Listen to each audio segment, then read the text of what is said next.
கரூர் மாரியம்மன் கோயில் திருவிழா ரொம்ப பிரசித்தி பெற்ற திருவிழாங்க.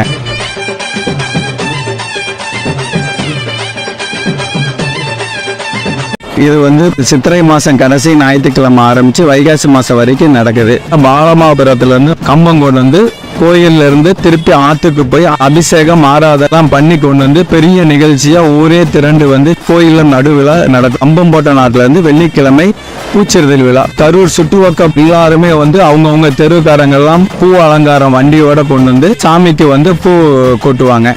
ஊரே வந்து கொண்டாடுற அளவுக்கு பெரிய நிகழ்ச்சியாக அது நடக்குங்க. இந்த ஞாயிற்றுக்கிழமை காப்பு கட்ட நிகழ்ச்சி, திங்கட்கிழமை செவ்வாய்க்கிழமை வேண்டுதல் நிகழ்ச்சியெல்லாம் நடக்குங்க. அக்னி சட்டி, அழகு குத்துறது, கரும்பு தட்டி எடுக்கிறது.